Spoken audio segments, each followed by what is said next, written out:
దేవుని పరిశుద్ధ నామమునకు మహిమ కలుగును గాక. ప్రియులారా, మీ అందరికీ ప్రభు అయిన యేసుక్రీస్తు నామములో శుభాలు వందనాలు తెలియజేస్తూ ఉన్నాను. ఒకసారి అందరూ గట్టిగా చప్పట్లు కొట్టి ప్రభుని స్తుతిద్దాం. ఒకసారి ఇప్పటి వరకు ఆయన జరిగించినటువంటి కార్యక్రమాలన్నింటిని బట్టి, బిడ్డలు పాడినటువంటి పాటల్ని బట్టి, మరి చెప్పబడినటువంటి మరి ఆరాధన, స్తుతి ఆరాధన చేయబడినటువంటి స్తుతి ఆరాధనను బట్టి గట్టిగా ప్రభుకు స్తుతి ఆరాధన బట్టి ప్రభుకు మనము చప్పట్లు కొట్టి మనం స్తుతిద్దాం. హల్లెలూయా, హల్లెలూయా, హల్లెలూయా. ఈ రాత్రికాల సమయంలో మరి దైవజనులు మరి నెహెమ్యా ప్రసాదయ్య గారిని బట్టి ప్రభుకు నేను స్తుతిస్తూ ఉన్నాను. 22 సంవత్సరాల క్రితము వారి యొక్క సతీమణి దైవజనరాలు పాస్టమ్మ గారి యొక్క తాతగారు ఘంటసాలలో ఆయన సేవ చేస్తున్నటువంటి దినాలలో ఆ స్థలమునకు నేను నా సతీమణి మీటింగ్ కొరకని పిలువబడ్డాము. అదే మొదటి పరిచయము. ఆ తర్వాత పిల్లల మరి అనేక పర్యాయములు మరి దైవజనుడితో కలిసి పనిచేయటానికి దేవుడు నాకు నా కుటుంబానికి ఆయన కృపనిచ్చాడు. మరలా కొంతకాలం తర్వాత పెడన దగ్గర ఒక విలేజ్లో కూడా మీటింగ్ పెట్టి, ఆ తర్వాత వారి సొంత గ్రామంలో కూడా మీటింగ్ పెట్టి మమ్మల్ని వాడుకుంటూ వచ్చారు. ఆ తదనంతరం మేము విజయవాడ నుండి పిల్లరా దేవుడు నడిపిస్తే హైదరాబాద్ మేము వెళ్ళి హైదరాబాద్లో ఉంటూ దేవుడికి సేవ చేస్తూ ఉన్నాం. నిన్నటి దినమున క్లుప్తంగా నా యొక్క సాక్ష్యాన్ని చెప్పాను. ఈ దినము నా రక్షణ సాక్ష్యాన్ని నేను చెప్పాలని నేను ఇష్టపడుతూ ఉన్నాను. నా పేరు జడ్సన్ పి కుమార్. అసలు నా సర్టిఫికెట్లో ఉన్నటువంటి ఒరిజినల్ పేరు విజయ్ కుమార్. నేను విశాఖపట్నం ప్రాంతానికి చెందినవాడను. నా తండ్రి పేరు అర్జున. నా తల్లిదండ్రులకు మేము 5 కుమారులు, మాకు ఒకే ఒక సహోదరి. మేము 10th క్లాస్ వరకు మా గ్రామంలోనే చదువుకుంటూ వచ్చాం. తల్లిదండ్రుల యొక్క క్రమశిక్షణలో, తల్లిదండ్రుల యొక్క పెంపకంలో చాలా జాగ్రత్తగా చదువుకొని వచ్చినటువంటి నేను కాలేజ్ స్టడీస్కి వెళ్ళినటువంటి దినాల్లో పిల్లల విలేజ్ నుండి పట్టణానికి చదువుకోవడానికి వెళ్ళినప్పుడు చాలా అమాయకత్వం. మా క్లాసులో అందరికంటే అమాయకుడిని నేనే. వాళ్ళంతా కూడా జీన్ ప్యాంట్లు వేసుకొని, జాకెట్లు వేసుకొని కనబడతా ఉంటే నేను భయపడిపోతా ఉండేవాడిని. నేను భయపడితే ఇంటర్మీడియట్ వరకు అయితే నేను మొత్తానికి ఎట్ట కూడా చదివాను. కానీ డిగ్రీకి వెళ్ళిన తర్వాత మరి ఇంటర్లో కూడా కొంచెం భయంతోనే చేరుతారు స్టూడెంట్స్, కానీ డిగ్రీకి వెళ్ళిన తర్వాత కొంచెం ముదిరిపోతారు.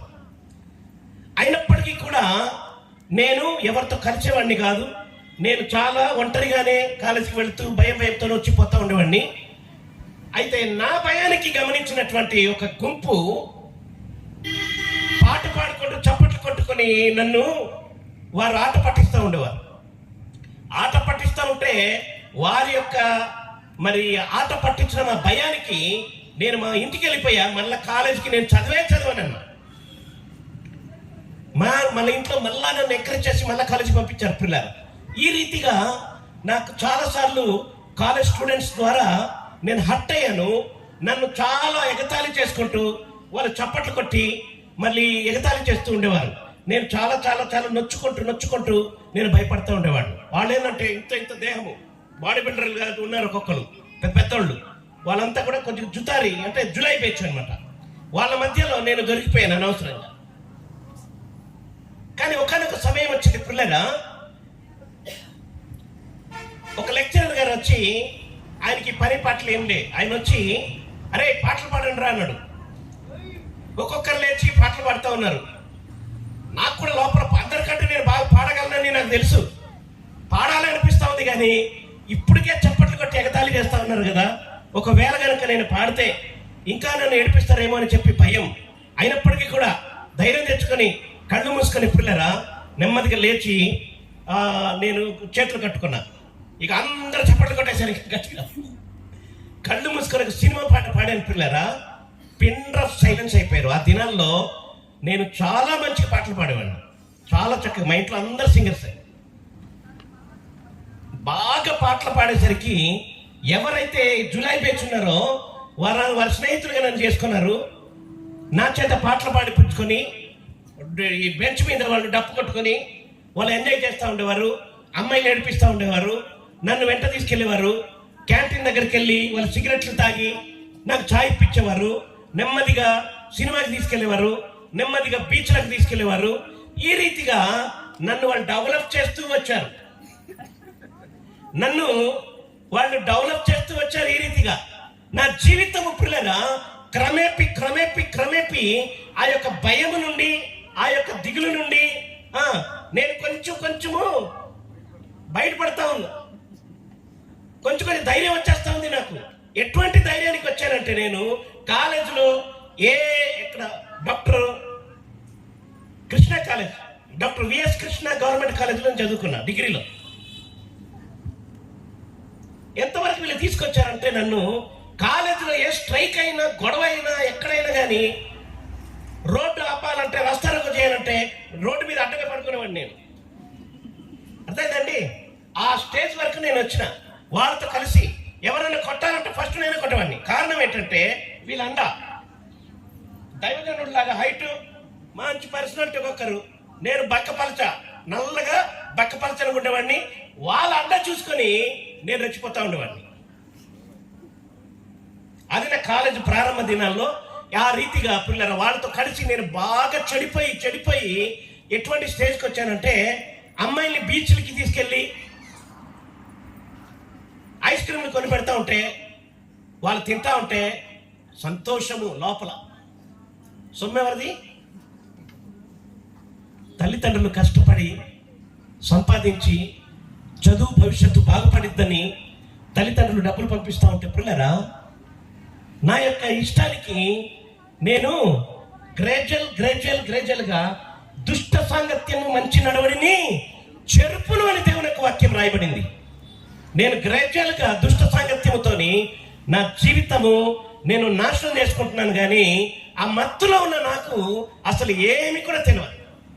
సంతోషము, ఆనందము, అటువంటి పరిస్థితిలో నేను సాగుతూ వచ్చాను. లాస్ట్కి పరిస్థితి ఎట్లా వచ్చిందంటే పిల్లరా, వారితో కలిసి బాగా చెడిపోయాను. ఒకనొక దినమున ఒక పార్టీ చేసుకున్నారు ఫ్రెండ్స్ అంతా కూడా. మా తల్లి కానీ, తండ్రి కానీ, అన్నదమ్ములకి కానీ ఎటువంటి వ్యసనాలు లేవు. అలా అన్నిలే కానీ ఎటువంటి వ్యసనాలు మా ఇంట్లో ఎవరికి కూడా లేవు, నాకు కూడా లేవు. కాకపోతే వీళ్ళు పార్టీ చేసుకుంటున్నామని చెప్పి బలవంతంగా పిల్లరా నాకు వారు మందు తాగించడము. వాళ్ళందరూ కూడా బీర్లు తాగితే నేను బీర్తో పాటు ఒక చిన్న బాటిల్ విస్కీ కూడా తాగాను. వాళ్ళందరూ ఫ్లాట్ అయిపోతూ ఉంటే నేను మాత్రం వాళ్ళంతా క్లీన్ చేయడము నేను ఏమయ్యేది కాదు. అట్లాంటి పరిస్థితి నేను వారితో కలిసి చెడిపోతూ వచ్చాను పిల్లరా. ఆ తర్వాత డిగ్రీ ఎగ్జామ్స్ అయిపోయింది. డిగ్రీ ఎగ్జామ్స్ అయిపోయిన తర్వాత రిజల్ట్ వచ్చింది. తదనంతరము కొంతమంది రకరకాలైన యూనివర్సిటీస్లో జాయిన్ అయ్యారు. నాది ఆంధ్ర యూనివర్సిటీ. నాగార్జున హాస్టల్ అంటే సుప్రసిద్ధమైనటువంటి అదే హాస్టల్లో మేము ఉంటుండేవాళ్ళం. ఆ హాస్టల్లో రాడికల్ స్టూడెంట్స్ పరిచయం అయ్యారు పిల్లరా. పరిచయం అయితే వాళ్ళతో కలిసి నేను కూడా తిరగటము. అందులో జర్నలిజం డిపార్ట్మెంట్లో ప్రొఫెసర్ ఒక ఆయన ఉంటుండేవాడు. ఆ ప్రొఫెసర్ వీళ్ళందరికీ నాయకుడు. ఆయన నడిపిస్తూ ఉంటే ఆయన చెప్పిన మాటలన్నీ, ఆయన చదివి మన బుక్స్ అన్ని చదువుకుంటూ స్టూడెంట్ యూనియన్లో అట్లా రాడికల్ యూనియన్లో ఉంటూ పిల్లరా గ్రాడ్యువల్గా తిరిగి చెడిపోతూ ఉండేవాళ్ళం. అక్కడ జననాట్య మండలి అని మరి వంగపండు ప్రసాద్ గారు అని ఆయన డాక్టర్లు పనిచేస్తూ ఉండేవారు. ఆయన ఈ పాటలు పాడి అక్కడక్కడ ప్రదర్శనలు ఇస్తూ ఉంటే ఆయన వెంట మేము కూడా వెళ్ళి పాటలు పాడటం, ప్రదర్శనలు ఇవ్వటం, ఇలాంటి కార్యక్రమాలు చేయడం. ఆ తర్వాత యూనివర్సిటీలో ఎక్కడ పడితే అక్కడ లేనిపోని పనులన్నీ చేసుకుని రాడికల్ కేసులో పిల్లరా నేను పోలీసుల చేతిలో పట్టబడి విశాఖపట్నం 3 టౌన్ పోలీస్ స్టేషన్లో పెట్టబడ్డా. 18 గంటల వరకు నన్ను అక్కడ పెట్టారు. ఆ తర్వాత నన్ను కోర్టుకు తీసుకుని వెళ్ళారు.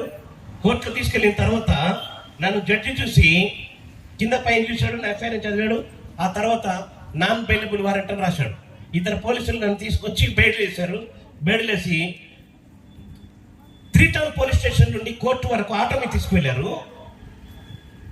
తదనంతరం కోర్టు నుండి పిల్లలు సెంట్రల్ జైలుకి నన్ను తీసుకొని వెళ్తా ఉన్నారు. దగ్గరే రోడ్డు మీద నడిపించుకొని తీసుకెళ్తా ఉంటే చేతిలో బేడీలు ఉంది, పోలీసు అటు ఇటు ఉన్న పోలీసు ఉన్నారు, నన్ను తీసుకెళ్తున్నారు రోడ్డు మీద. నా లోపల ఫీలింగ్ బాగా నేనన్నా ఆటో మీద తీసుకువెళ్ళరా అంటా ఉన్నా. నడవయ్యా అంటున్నాను.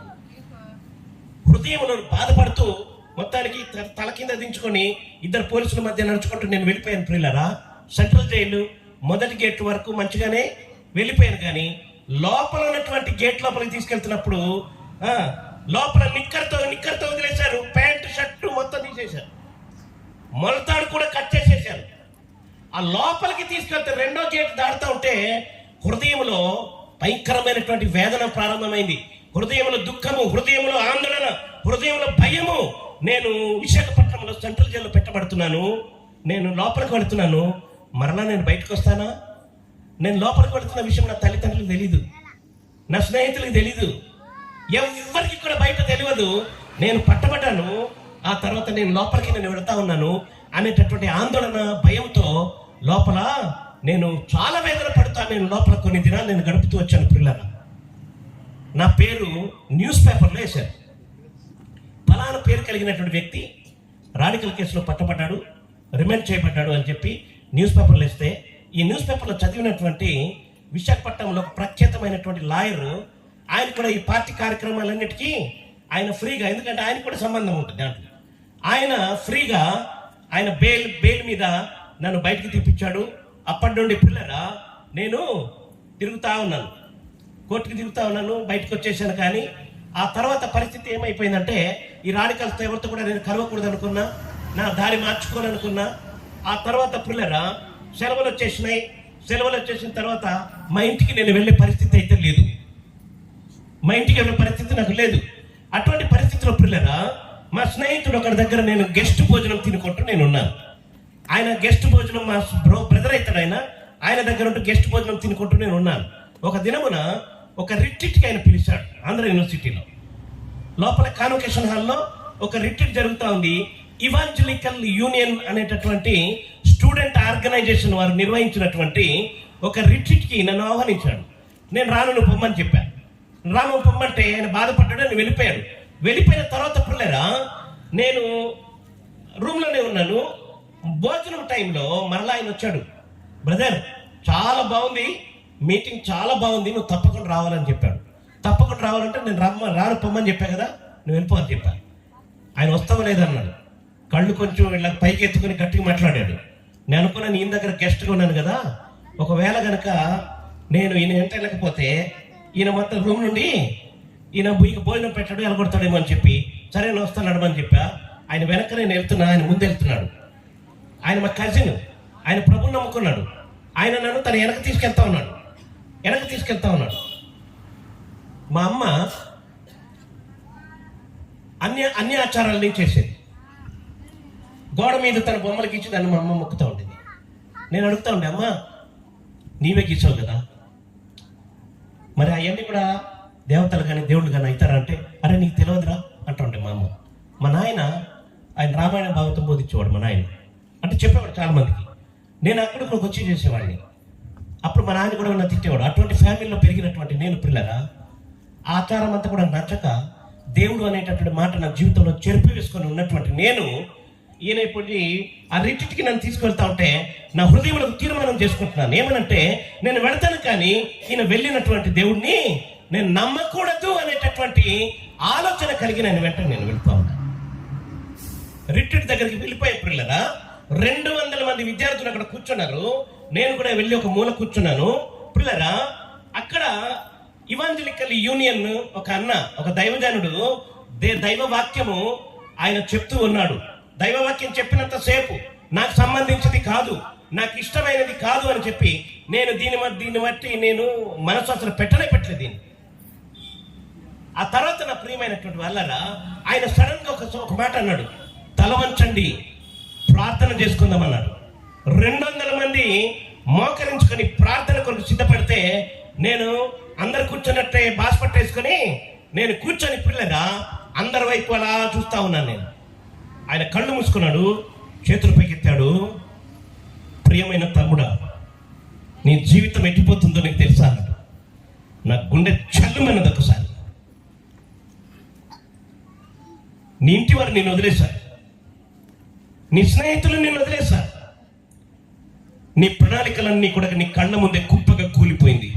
నువ్వెక్కడికి వెళ్తావు, నువ్వేం చేస్తావు అని చెప్పి ఆయన మాట్లాడుతుంటే పిల్లరా, నా హృదయము అది ఏదో పట్టి అది గుచ్చుతున్నట్టు నా హృదయం అనిపించింది. నాకు తెలవకుండానే నేను నా లోపల నుండి పిల్లరా వేదన ప్రారంభమై నా నోరు తెరవబడింది.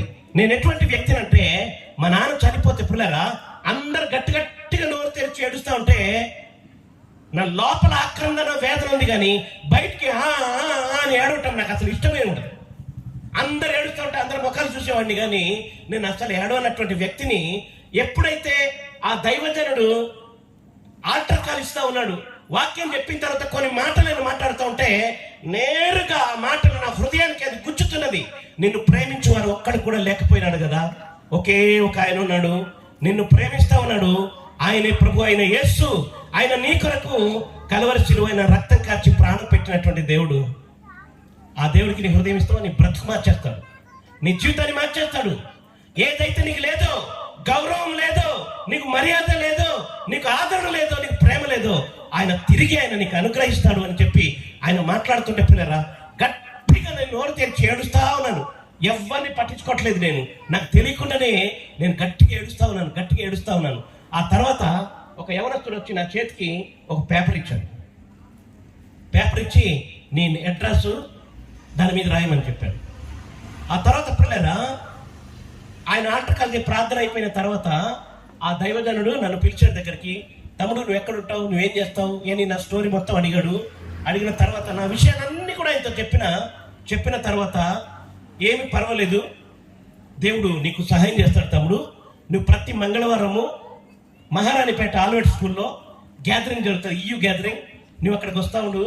ఆ తర్వాత నువ్వు చర్చికి కూడా నువ్వు రావాల్సి ఉంటుంది అని చెప్పి నాకు ఆదరణ మాట చెప్పినప్పుడు, నేను నా ప్రియమైనటువంటి వాళ్ళరా నా తల్లిదండ్రుల మాటగా లెక్క చేయలేదు, నేను ఎవరి మాటను లెక్క చేయలేదు. కానీ ఆ సందర్భంలో అక్కడ ఉన్నటువంటి ఆ దైవజనులు మాట్లాడుతుంటే నేను టోటల్గా సరెండర్ అయిపోయాను. దేవునికి స్తోత్రం కలుగును కాక.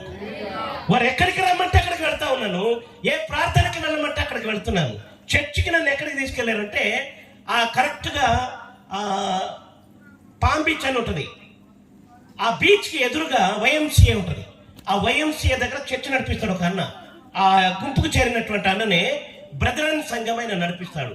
ఆయన పేరు దేవదానం గారు నడిపిస్తాడు. ఆ చర్చికి నేను అటెండ్ అవుతా ఉండేవాడని. ఆ తర్వాత నేను EU గ్యాదరింగ్కి రెగ్యులర్గా నేను వెళ్తా ఉండేవాడిని. JSA జూలియస్ అని కస్టమ్స్లో కమిషనర్ గారు ఒక ఆయన పిల్లరా ఆ యొక్క EU గ్యాదరింగ్ని ఆయన నడిపిస్తూ ఉండేవారు. కొన్ని వేల మంది ప్రభు అయిన యేసునందు ఆయన వాక్యము, ఆయన ఆదరణ, ఆయన ప్రేమను బట్టి ప్రభువును తెలుసుకున్నారు. నా ప్రియమైనటువంటి వాళ్ళరా, ఆ గుంపులో నేను కూడా చేరి గ్రాడ్యువల్గా నేను దేవుడిలో ఎదుగుతూ వస్తా ఉన్నాను.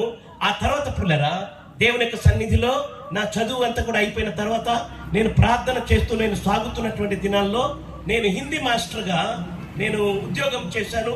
ఉద్యోగం చేస్తున్నటువంటి దినములలో ఈ JSA జూలియస్ అనేటటువంటి ఆ కమిషనర్ గారు మమ్మల్ని అందరినీ కూడా ఆయన ప్రేమతో దేవుని యొక్క మార్గంలో నడిపించినటువంటి అన్నకు బెంగళూరు ట్రాన్స్ఫర్ అయ్యి ఆయన వెళ్ళిపోతున్న సమయంలో ఒక గ్యాదరింగ్ పెట్టి ఆ గ్యాదరింగ్లో కొన్ని మాటలు ఆయన మాట్లాడిండండి.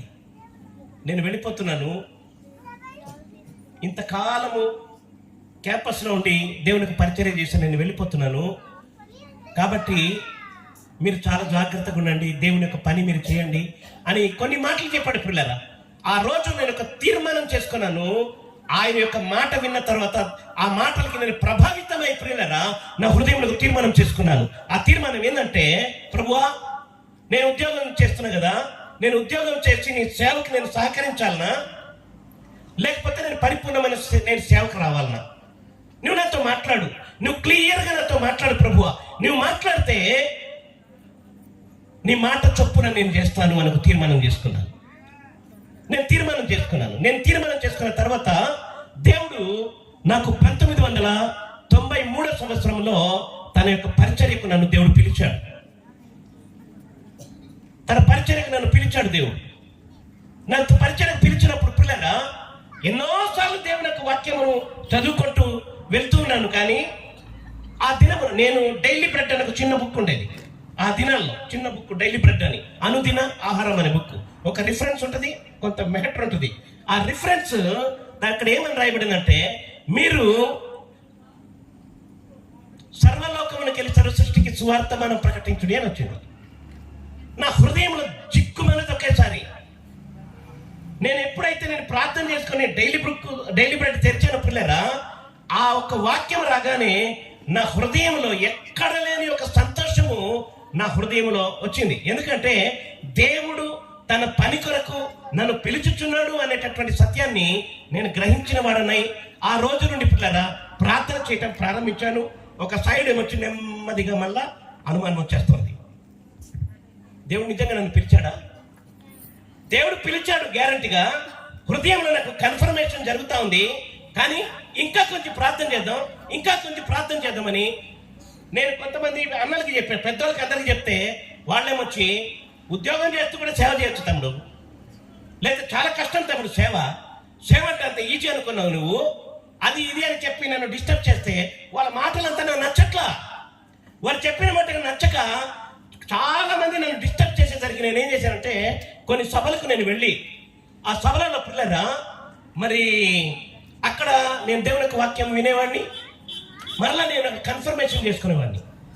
ఆ దైవజనుడి ద్వారా మరలా దేవుడు నాతో మాట్లాడుతాడేమో. ఆరోగ్యమూర్తి గారి ప్రసంగము, జోషి గారి ప్రసంగము, తర్వాత ఈ పిఎల్ పరంజ్యోతి గారి యొక్క మన మినిస్ట్రీ వారి యొక్క సభలలో ఆ ప్రసంగాలు విని మరలా నేను నా పిలుపుకు కన్ఫర్మేషన్ చేసుకుని పిల్లరా నేను చేస్తున్నటువంటి పనిని వదిలిపెట్టేసిన తర్వాత నేను ఒక తీర్మానం చేసుకున్నాను దేవునికి సేవ చేయడానికి. అయితే ఎక్కడ చేయాలా, ఎట్లా చేయాలా, ఏం చేయాలా అని నేను ఆలోచించి కొన్ని సంస్థల్లో చేరాను. ఆ సంస్థ వాళ్ళు నన్ను నిలగొట్టేశారు. టైం అయితే త్వరగా చెప్తున్నా. సంస్థలు నన్ను నిలగొట్టేశారు. ఎందుకు నిలగొట్టేశారంటే నేను చాలా ఉద్రేకపరుడు, నేను చాలా స్పీడ్. నేను ఎవరైనా చిన్న తప్పు చేస్తే ముఖం మీద తిట్టేవాడిని. నిన్న చెప్పాను కదా, ఆ సంస్థ నాయకులు అంతా కోఆర్డినేటర్ వచ్చి చెప్పింది వినేవారు. అక్కడ నేను గట్టిగా మాట్లాడితే నేను నిలగొడతా వచ్చేవారు. 3 సంవత్సరాల్లో పనిచేసిన తర్వాత బయటికి నేను వచ్చి ఒక తీర్మానం చేసుకున్నాను, ప్రభువా నేను నీ మీద నేను ఆధారపడి నేను సేవ చేస్తానే తప్ప ఒకరందరూ నేను పని చేయకూడదు ప్రభు అని తీర్మానం చేసుకున్నాను. తీర్మానం చేసుకున్న తర్వాత పిల్లరా 3వ సంవత్సరం నిలగొట్టబడిన తర్వాత ఒక విశ్వాసి యొక్క అన్న విశాఖపట్నంలో ఉంటే ఆయన ఇంటికి నేను వెళ్ళాను. ఇక సంవత్సరం నుండి బయటకు వచ్చేసాను. ఇంటికి వెళ్ళే పరిస్థితి అయితే నాకు లేదు. అందుకొరకనే పిల్లరా అన్న దగ్గరికి ఒక 2-3 రోజులు ఆయన ఇంట్లో ఉందామని చెప్పి అన్న దగ్గరికి నేను వెళ్ళాను. వెళ్ళేసరికి గృహకుడికి జరుగుతా ఉంది ఇంటి లోపల. అన్న లోపల పాస్టర్ గారు ఉన్నారు, కనబట్టలేదు. ఇంటి నిండా జనాలు ఉన్నారు. మెట్ల దగ్గర నేను కూర్చున్నాను. మెట్ల దగ్గర కూర్చొని నేను ఆలోచిస్తూ బాధపడుతూ ఉన్నాను, ప్రార్థన చేసుకుంటూ ఉన్నాను. దైవజనుడు దేవునికి వాక్యం చెప్తా ఉన్నాడు. దైవజనుడు నోటి నుండి దేవుడు నాతో మాట్లాడుతూ ఉన్నాడు. భయపడకుము, నీ దేవుడను, దిగులు పడకు, నీకు నేను బలపరుస్తున్నాను దేవుడు మాట్లాడిండు. దేవునికి స్తోత్రం కలుగును గాక. హల్లెలూయా. దేవుడు నాతో మాట్లాడాడు. దేవుడు నాతో మాట్లాడిన తర్వాత పిల్లరా ఆ దినం నుండి నా హృదయంలో భయము అనేది నేను పోగొట్టేసుకున్నాను.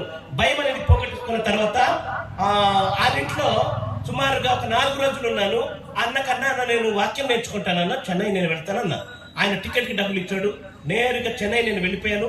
చెన్నై నేను వెళ్ళిపోయిన తర్వాత చెన్నైలో పిల్లలు రైల్వే స్టేషన్ అడుగుతా ఉన్నా, ఇక్కడ ఎక్కడండి బైబిల్ కాలేజ్ ఎక్కడంటే ఎవరు కూడా చెప్తలేదు. ఎవరు కూడా చెప్పకపోతే ఒక అరగంట సేపు తిరుగుతా ఉన్నా అడుగుతా ఉన్నా. ఒక ఆయన ఉన్నాడు, బైబిల్ కాలేజీ మనకు తెలియదయ్యా, బైబిల్ ఆమె దుకాణం ఉంది, ఒక దగ్గర పోతావా అన్నాడు. అక్కడ అడ్రస్ చెప్పాడు. నేరుగా నడుచుకుంటూ వెళ్ళాను. పురుషవాక్కంలో ఒక బైబిల్ లిటరేచర్ సెంటర్ ఉంది. అక్కడికి పోతే మంచి బైబిల్ కాలేజ్ ఎక్కడ ఉందంటే ఆ యొక్క మేనేజర్ అక్కడ పనిచేస్తున్న ఒక అబ్బాయి ఒక అడ్రస్ ఇచ్చాడు. నేరుగా అక్కడికి వెళ్ళా. అడిగితే డబ్బులు కట్టుకొని చదువుకోవాలి అయినా అన్నాడు. నా దగ్గర ₹100 డబ్బులు లేవు. ఇంటి నుండి ఎల్లగొట్టబడి బయటకు వచ్చినాడు నేను. ఆ తర్వాత ఏ సంఘం ద్వారా నేను పంపబడలేదు అక్కడికి. నాకు నేనుగా పిల్లరా నాకు దేవుని యొక్క వాక్యం కావాలని దేవుడు నాతో మాట్లాడినప్పుడు, ప్రేరేపించినప్పుడు నేను బైబిల్ కాలేజ్కి నేరుగా వెళ్ళాను. డబ్బులు కట్టుకుని అక్కడ చదవవలసినది. నా దగ్గర డబ్బులు లేవు. ఆ సంస్థ నాయకులతో, డైరెక్టర్తో నేను మాట్లాడితే ఆయన వచ్చి ఇక డబ్బులు కట్టుకొని చదవాలన్నాడు. నా పరిస్థితి మొత్తం ఆయనకి వివరించాను. బాబు నువ్వు ఒక 1 వీక్ ఉండు, నీకు ఫుడ్ ఇస్తా, ఇక్కడనే ఉండు, తర్వాత నీతో మాట్లాడతాడు అన్నాడు. ఈ 1 వీక్లో ఆయన ఏం చేసిందంటే పిల్లరా స్టూడెంట్స్ అందరికీ ఆ రూమ్ లోనే పెట్టాడు. నన్ను అబ్జర్వ్ చేయమని చెప్పాడు. ఈయన తిండి కొరకు వచ్చాడా, సేవ కొరకు వచ్చాడా, మీరు తెలుసుకొని చెప్పండి అని చెప్పినప్పుడు వారు ఏమొచ్చి ఏం చేశారంటే, వారం రోజుల తర్వాత నాకు అసలు తెలియదు నా గురించి ఆయనకి చెప్పారు. చెప్పిన మాటను బట్టి ఓకే యూ కెన్ కంటిన్యూ అని చెప్పారు. బైబిల్ కాలేజీలో ఒక సెమిస్టర్ ఆల్రెడీ అయిపోయినది ఒక సెమిస్టర్ అయినప్పటికీ కూడా నన్ను యాక్సెప్ట్ చేశారు. అక్కడ చదువుకోవడానికి వాళ్ళు నాకు అవకాశం ఇచ్చారు. ఫుడ్ ఫ్రీ, టీచింగ్ అంతా ఫ్రీ, అన్ని బాగున్నాయి అక్కడ. కానీ నా నిత్యావసరము తీర్చుకోవడానికి సబ్బులు కానీ పేస్టులు కానీ పిల్లరా ఎటువంటి సరుకులు కొనుక్కోవడానికి డబ్బులు ఎవరు పంపిస్తారు? నాకు ఎక్కడ నుండి రూపాయి వచ్చే పరిస్థితి లేదు. నేను బలిపీఠం దగ్గర నిలబడి దేవునికి సన్నిధిలో నేను మాట్లాడుతున్నాను. పిల్లరా బట్టలు ఉత్తుకోవడానికి సబ్బులు ఉంటుండే కాదు. బాత్రూమ్కి వెళ్ళినప్పుడు ఎవరైనా బట్టలు ఉత్తుకొని చిన్న ముక్క సబ్బు అక్కడ పడచేస్తుంటే అటు ఇటు చూసేవాడిని, నెమ్మదిగా సబ్బు నేను తీసుకునేటటువంటి పరిస్థితులు అది. ఆ తర్వాత పిల్లరా నోట్ బుక్లు కొనుక్కోవడానికి డబ్బులు లేవు. అటువంటి పరిస్థితిలో ఈ మీటింగ్ పేపర్లు కరపత్రాలు ఉంటాయి, మీటింగ్ పేపర్లు ఉంటాయి కదా, ప్రింట్ అయిపోతుంది, ఒకవైపు తెల్లగా ఉంటుంది. అవన్నీ కూడా ఆ సంస్థ వాళ్ళు సభలు పెట్టి మిగిలిపోయిన పేపర్లన్నీ తీసి దాచిపెట్టి ఎవరైనా నోట్స్ రాసుకున్న తర్వాత ఆ నోట్స్ చూసుకొని ఆ పేపర్ల మీద నేను రాసుకుంటా ఉండేవాడిని. ఒకసారి చిత్తూరులో ఒక సభలు పెట్టారు బైబిల్ కాలేజ్ వారు. ఆ బైబిల్ కాలేజీలో పబ్లిసిటీ కొరకు పోస్టర్ అంటించడానికి అన్ని ప్రొపగండా చేయడానికి మేమే అట్లా వెళ్ళాం.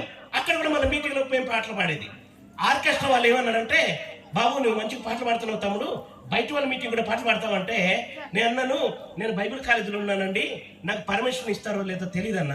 వార్డెన్ అడిగితే నాకు నెలకి 3 రోజులు బయటకు వెళ్ళడానికి అవకాశం ఇస్తే 3 రోజులకి 600 కానుక ఇచ్చేవారు.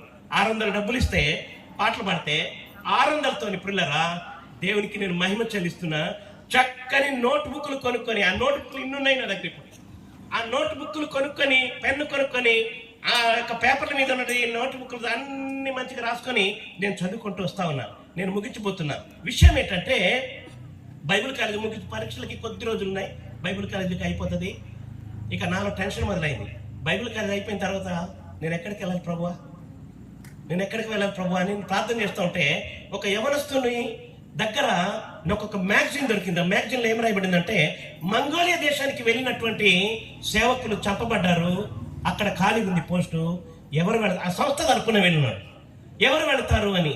ఇండియన్ ఇవాంజలికల్ మిషన్ అని వారు ఎవరు వెళతారు అని ఒక అనౌన్స్మెంట్ అక్కడ రాసుంటే నేను ప్రార్థన చేస్తూ ఉన్నాను, ప్రభువా నీ చిత్తమైతే నన్ను పంపు ప్రభువా, నా ముందుకు ఈ క్వశ్చన్ ఎందుకు వచ్చిందో నాకు తెలియదు కానీ నేను ప్రార్థన చేస్తూ మా యొక్క లెక్చరర్స్కి నేను అడుగుతా ఉన్నాను, సార్ మంగోలియా దేశం ఎక్కడుంది సార్ అంటే, కొన్ని రోజుల తర్వాత ఏమన్నాడంటే రష్యాకు చైనాకు మధ్యన మంగోలియా దేశం ఉంది, మంగోలియా దేశంలో చైనీస్గా బుద్ధిస్టులు ఉంటారు అక్కడ అని చెప్పారు. కనుక నా ప్రియమైనటువంటి వాళ్ళ అక్కడి కొరకు నేను ప్రార్థన చేస్తా ఉంటే దేవుడు నాతో మాట్లాడాడు, నువ్వు మంగోలియా దేశం వెళ్ళొద్దు, నువ్వు అండమాన్ దీవులకు వెళ్ళమని చెప్పి. మా ప్రిన్సిపాల్తో నేను చెప్పాను, హల్లెలూయా, ప్రిన్సిపాల్తో నేను చెప్పాను, సార్ మరి అండమాన్ దీవులకు వెళ్ళమని దేవుడు నాతో మాట్లాడాడు అంటే, వెరీ గుడ్, మన సంస్థ తరపున వెళ్ళు, నీకు 5,000 రూపాయలు నెలకి నేను ఇస్తాను అన్నాడు. దేవునికి స్తోత్రం, హల్లెలూయా. 5,000 రూపాయలు నెలకి నీకు ఇస్తాం, నీ అద్దె ఇల్లు, నీకు రూమ్ రెంట్ కొరకు 2,000, నీ ఫుడ్ కొరకు 3,000, 5,000 నీకు ఇస్తామంటే నేను ఒకటే మాట చెప్పా, సారే అన్న, దేవుని దగ్గర ఒక తీర్మానం చేసుకున్నాను, విశ్వాసములకు కర్త దాన్ని కొనసాగించేవాడైన దేవుని వైపు నేను చూస్తూ నేను పరిచర్య చేయాలని తీర్మానం చేసుకుని వచ్చాను అన్న. నువ్వు పెద్ద మాట్లాడుతున్నావు, నువ్వు సేవ అంటే నువ్వేందనుకుంటున్నావు, నువ్వు నీకు పరిచర్య కొరకు సహాయం చేస్తావు, నువ్వు ఎల్లరవాయి అంటే నీవేమొచ్చి పెద్ద ప్రసంగాలు చేస్తున్నావు మాకు అని చెప్పి ఆయన కొంచెం వ్యంగ్యంగా మాట్లాడాడు. ఎగ్జామ్స్ అయిపోయినాయి, స్టూడెంట్స్ అంతా హ్యాపీ, తట్టబుట్ట సర్దుకొని ఇంటికి వెళ్ళడానికి. నాకు టెన్షన్, ఏడిపోతాను నేను, అందరు ఇళ్ళకి పోతారు, నేను మా ఇంట్లో గెట్అవుట్, ఎక్కడికి పోవాలి, నేను ఇంటికి వెళ్ళే పరిస్థితి నాకు లేదు.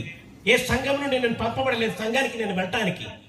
చిత్తూరులో సేవ చేస్తున్నటువంటి ఒక యవనస్తుడు, మేము చిత్తూరులో మీటింగ్ పెట్టినప్పుడు పరిచయం కాబట్టి ఆ తమ్ముడు బైబిల్ కాలేజ్కి వచ్చినాడు. నా నిరాశ ముఖము, నా యొక్క వ్యవహారం అంతా చూసి ఏందన్న బాధపడుతున్నావు అన్నాడు.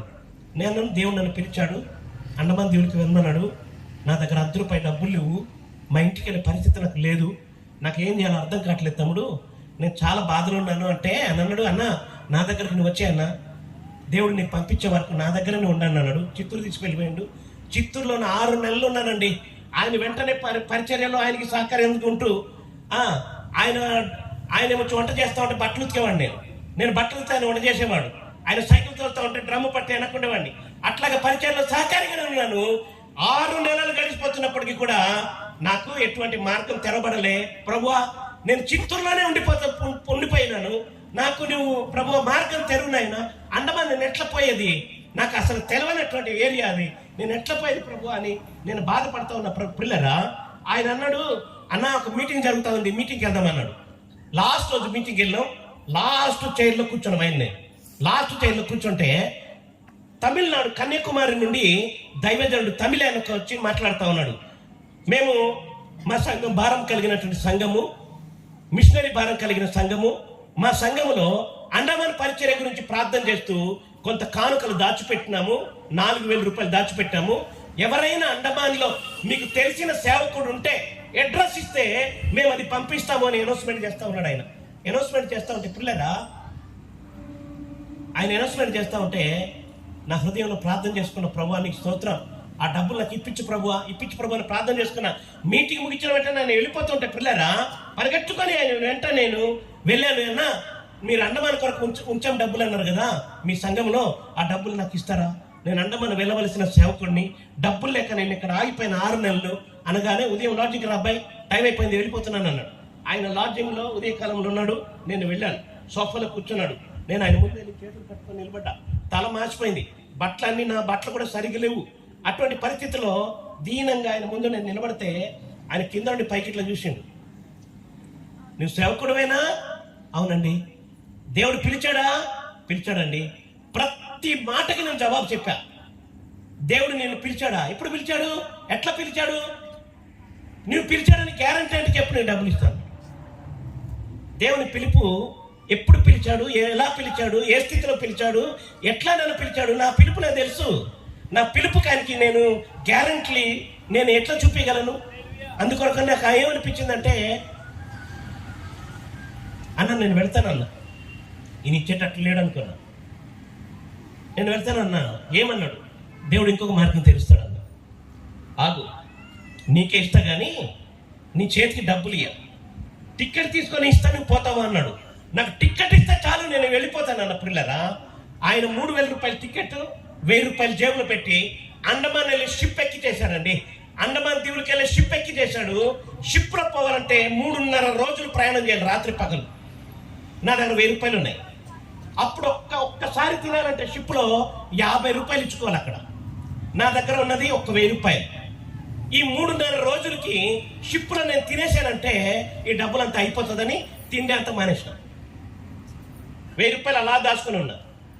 3.5 రోజులు షిప్లో స్నానం చేయలే. ఎందుకంటే నేను కనుక స్నానానికి వెళ్తే ఈ బట్టలు ఎవడు ఎత్తుకెళ్తాడో తెలియదా. ఈ మూట చిన్నది, బట్టల సంచే, పుస్తకాల సంచే ఎవరైనా ఎత్తుకెళ్తారేమో, బట్టల సంచి. నేను స్నానం చేయలే. అలానే 3.5 రోజులు గడిపా. పోర్ట్ బ్లెయిర్కి వచ్చేసింది షిప్. ఆగగానే తమిళన్స్ అంతా కూడా పరిగెట్టుకొని వచ్చారు. అయ్యా ఎంగపోండు సార్, ఎక్కడికి వెళ్తారు అంటున్నారు. ఆయన ఎక్కడికి వెళ్తారంటే ఎక్కడికి వెళ్ళేది, అడ్రస్ ఉంటే పలానా చోటుకి తీసుకెళ్ళిపో అని చెప్పడానికి. నాకు వెంటనే దేవుడు ఒక ఆలోచన ఇచ్చాడు. ఇక్కడ చర్చ్ ఎక్కడైనా ఉంటే చర్చ్ దగ్గర తీసుకెళ్ళమన్నా. అక్కడ జట్టి దగ్గరికి షిప్ ఆగే చోటుకే దగ్గరలో మారనాథ సంస్థ వాళ్ళ యొక్క చర్చ్ ఉంటుంది. అక్కడ రోడ్డు తమిళ చర్చి. ఆ చర్చి దగ్గర తీసుకెళ్తే అక్కడ గేట్ వేసి ఉంది. గేట్ తీసుకొని లోపలికి వెళ్ళా. పాస్టర్ గారికి అయ్యా వందనాలండి అన్నాడు. చెప్పామన్నాడు. నేను ఆంధ్రప్రదేశ్ నుండి కొత్తగా సేవకు వచ్చానండి, నాకేం తెలియదు ఇక్కడ, దయచేసి మీ దగ్గర ఒక వారం రోజులు నేను ఉంటాను అంటే ఆయన కింద నుండి పై చూశాడు. ఇక్కడ స్థలం లేదు, ప్రతి సంచి తగిలించుకున్న అందరూ సేవకుడే. చాలా మందిని చూసినాం. ఇక్కడ మాకు యాక్టివిటీస్ అది ఇది జరుగుతూ ఉంటుంది, ఇక్కడ అకామిడేషన్ సరిపోవు, వెళ్ళిపో అన్నాడు. వెళ్ళిపోమంటే పిల్లరా నా హృదయంలో వేదన ఆగట్లేదు. ఎందుకంటే తల్లిని తండ్రిని వదిలిపెట్టేసిన, నేను పుట్టిన భూభాగాన్ని వదిలిపెట్టేసిన, సేవ కొరకని ఇంత దూరం వస్తే ప్రభువా సేవకుడు అని పిలువబడుతున్నటువంటి వాడు కుక్కను చీకొట్టినట్టుగా ఇక్కడ స్థలం లేదు, పో అంటున్నాడు. ఆయన ఎంత ఏడ్చానంటే నేను ఆయనకి మరలా రిక్వెస్ట్ చేశాను, అయ్యా నేను బస్ స్టాండ్లో ఆయన పడుకుంటా కానీ నా లగేజ్ అయినా మీ దగ్గర పెట్టండి అంటే ఆయన ఆలోచించుకుంటూ ఒక అరగంట తర్వాత ఏమన్నాడంటే ఒక స్థలం చూపిస్తాను ఉంటావా అన్నాడు. 12 కిలోమీటర్ల దూరంలో పోర్ట్ బ్లెయిర్ సిటీకి గరాచారం అనే ఒక స్థలం ఉంది. ఆ స్థలంలో పిల్లలు ఒక గెస్ట్ హౌస్ కడతా ఉన్నాడు ఆయన. ఫారెన్ ఫండ్ ఉండింది ఆయనకి, కాబట్టి ఆయన గెస్ట్ హౌస్. ఆ రోజుల్లో ఏంటంటే ఈ యొక్క ఆర్సీసీ బిల్డింగ్స్ కట్టే రూల్స్ లేవు, చెక్కల ఇల్లులు ఆ రోజుల్లో. ఆయనకు డబ్బు బాగుంది, ఇన్సూరెన్స్ ఉంది కాబట్టి ఆయన బిల్డింగ్ కట్టుకుంటున్నాడు. అక్కడే పరిస్థితి ఏంటంటే 4 గోడలు కట్టాడు, పైన రేకుల షీట్ వేసాడు, తలుపులు లేవు, కిటికీలు లేవు, నీళ్ళు లేదు, కరెంట్ లేదు, ఎటువంటి సౌకర్యం లేదు. అక్కడ నన్ను ఉండడానికి ఒక యవనస్తుని పంపించి అక్కడ ఉండమన్నాడు. అక్కడికి వెళ్ళా. అక్కడికి వెళ్ళిన తర్వాత ఇసుక కుప్ప, రాళ్ళ కుప్ప ఉంది. అక్కడ ఉండి ప్రార్థన చేసుకున్న ప్రియులరా, ఆయన ఇచ్చిన 1000 రూపాయల్లో 30 రూపాయలు ట్యాక్సీ డ్రైవర్కి ఇచ్చాను. ఆ తర్వాత మిగతా డబ్బులు నా దగ్గర ఉన్నాయి. ఉదయకాలం రాత్రి పడుకొని ఉదయకాలంలో మార్కెట్లో వెళ్ళి ఒక మగ్గు బకెట్ కొనుక్కొని వచ్చేసిన తర్వాత హోటల్లో మాట్లాడుకొని రోజుకు ఒక పూట తినుకుంటూ ఆ డబ్బులు నేను రోజులు తిరుగుతూ ప్రార్థన చేస్తూ తిరుగుతా ఉన్నా. డబ్బులంతా అయిపోయింది. ఇంకేం చేయాలా? అలాగే తిరుగుతూ పిల్లరా ఎయిర్పోర్ట్ ఏరియా అంతా నడుచుకుంటూ తిరుగుతూ ఉంటే ఒక ఏరియాలో ఐపీసీ తెలుగు చర్చ్ అని కనబడింది. దేవునికి స్తోత్రం. తెలుగు చర్చ్ అని కనబడగానే నా హృదయంలో ఎక్కడ లేని సంతోషం వచ్చేసింది నాకు. ఎందుకంటే నా తెలుగు వాళ్ళు ఇక్కడ ఉన్నారని ఒక సంతోషం అయిపోయింది. ఆ తర్వాత పిల్లరా ఆ చర్చ్ దగ్గరికి ఆ రోజు శనివారము ఊరంతా తిరిగి ఆ రాత్రి 10 గంటల టైంలో చర్చ్ దగ్గరికి వెళ్ళి ఆ గోడ దూకి, ఎవరు లేరు అక్కడ నేను గేట్ తీసుకొని లోపలికి వెళ్ళి పడుకున్నా. ఉదయం లేచి అక్కడ ఒక చిన్న గోళం ఉంటాయి, అక్కడ నీళ్ళు ఉంటాయి, ముఖం కడుక్కున్నా, చర్చిలో ఆరాధన కూర్చున్నా. 9 గంటలకి ఒక్కొక్కరు కూర్చున్నారు. నా పక్కన కూర్చున్న బ్రదర్ అన్నాడు, బ్రదర్ మీరు ఎవరండి అన్నాడు. నేను ఆంధ్ర నుండి కొత్తగా వచ్చానండి పరిచర్య కొరకు అన్నా. వాక్యం చెప్తారా అన్నాడు. సంఘ పెద్ద ఆయన. చెప్తానన్నా. ముందు నా సాక్ష్యం అంతా చెప్పుకొని వచ్చినప్పుడు పిల్లరా ఒక ఆయన ఈయనకి డెఫినెట్గా మా ఇంటికి తీసుకెళ్ళి కడుపు నిండుగా అన్నం పెడదాం అనుకున్నాడు. ఆయన అన్నం పెట్టారు. ఆ రోజుల్లో 1995 ఆ ప్రాంతంలో పిల్లరా 100 రూపాయలు కానుక ఇచ్చారు. దేవునికి స్తోత్రం. ఒక్క 10 రూపాయలు డబ్బులు లేనప్పుడు ఒక 100 రూపాయల చేతికి వచ్చేసరికి 1,00,000 రూపాయల చేతికి దొరికినట్టుగా సంతోషం అయిపోయింది నాకు. ఆ సంఘ విశ్వాసకి ఒక ఆయనకి, అయ్యా నాకు ఒక రూమ్ చూసి పెట్టు అద్దెకి అని చెప్తే 750 రూపాయలకి ఒక గది నాకు అద్దెకి ఆయన చూసి పెట్టాడు. 100 రూపాయల నా దగ్గర ఉంది, అడ్వాన్స్ ఇచ్చినాము. అమ్మ ఓనర్ దగ్గర తాళం తీసేసుకున్నాం. అమ్మ నాకు డబ్బులు రాగానే నీకు ఇస్తాను, రూమ్ ఇమ్మంటే రూమ్ ఇచ్చేసింది. ఆ యొక్క 100 రూపాయలు ఇచ్చిన 100 రూపాయలు ఇచ్చిన తర్వాత పిల్లరా ఆ సోదరుడు బండి మీద వెళ్ళి లగేజ్ తీసుకొని పెట్టుకున్నాను. ఆమె వచ్చి ప్రతిరోజు వచ్చి ఏమో డబ్బులు వచ్చిందా అని అడుగుతా ఉంది. డబ్బులు వస్తుందా అని అడుగుతా ఉంది. డబ్బులు రాలా. 5వ రోజు అడిగింది. 5వ రోజు అడిగి అన్నది, అయ్యా డబ్బులు రాగానే మాత్రం చాలా జాగ్రత్తగా దాచిపెట్టు, నా కొడుకు పెళ్లి కొరకు మెడ్రాస్ వెళ్తున్నానని చెప్పింది.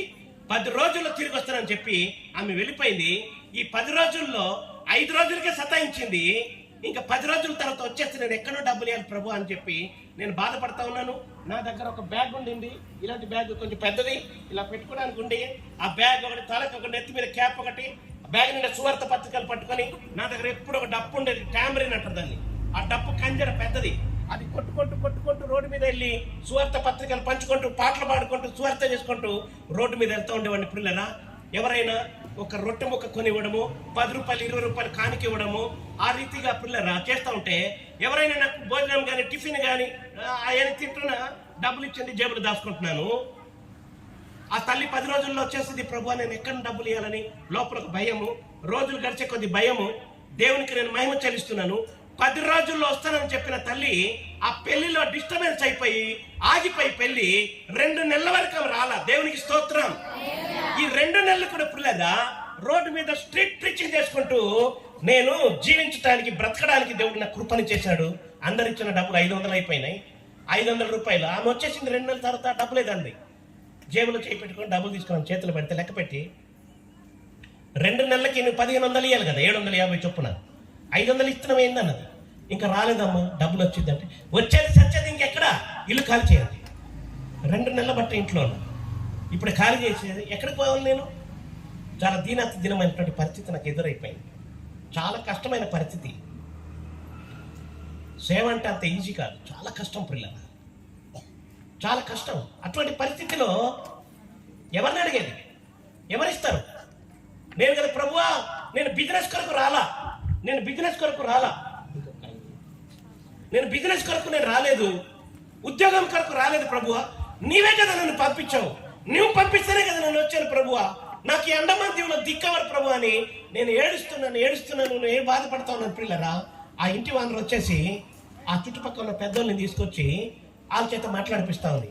ఏమయ్యా నువ్వు ఇంట్లో దిగేసినావు, డబ్బులు ఇవ్వట్లేదు, ఇల్లు ఖాళీ చేస్తలేవు, నువ్వు మంచి పాస్టర్ దొంగ పాస్టర్ అని అడుగుతున్నారు హిందీలో. నేనేం చెప్పేది? ఇల్లు ఖాళీ చేయమంటే నాకు ఖాళీ చేసే పరిస్థితి కాదు, నేను వేదన చెందుతున్నాను. ఉదయకాలంలో ఒక రోజున దేవుడు నాతో మాట్లాడాడు. భయపడకు నీ దేవుడను, దిగులు పడకు నీకు నేను బలపరుస్తానన్నాడు. దేవునికి స్తోత్రం కలుగునుగా. దేవుడు నాతో మాట్లాడి, నువ్వు నా కుమారుడు, నువ్వు పోస్ట్ ఆఫీస్కి వెళ్ళమని దేవుడు చెప్పాడు. పోస్ట్ ఆఫీస్కి వెళ్ళమనగానే డెఫినెట్గా మనీ ఆర్డర్ నా పేరు మీద వచ్చేసి ఉంటుంది అనుకున్నా. పోస్ట్ ఆఫీస్కి వెళ్ళినా, జంగిలిగట్ట అని ఒక 1/2 కిలోమీటర్ దూరం నడుచుకుంటూ పోస్ట్ ఆఫీస్కి వెళ్ళాను. పిల్లరా పెన్న కాగితం తీసుకొని నా పేరు నా అడ్రస్ అంతా రాసుకొని పోస్ట్ మ్యాన్కి ఇచ్చి, అయ్యా నా పేరు మీద మనీ ఆర్డర్ వచ్చి ఉంటుంది చూడమంటే, ఆయన మనీ ఆర్డర్ లిస్ట్ మొత్తం చేశాడు. నీ పేరు మీద మనీ ఆర్డర్ రాలేదన్నాడు. ఉత్తరం వచ్చిందండి, ఉత్తరం మొత్తం చెక్ చేశాడు, రాలా. స్పీడ్ పోస్ట్ వచ్చిందా, స్పీడ్ పోస్ట్ కూడా రాలా. మరలా నేను పోస్ట్ ఆఫీస్ నుండి మెట్ల దిగి కిందకి వెళ్ళిపోతూ బాధపడతా ఉన్నాను. ఉదయం మాట్లాడింది దేవుడా కాదు, దేవుడా సైతాన్.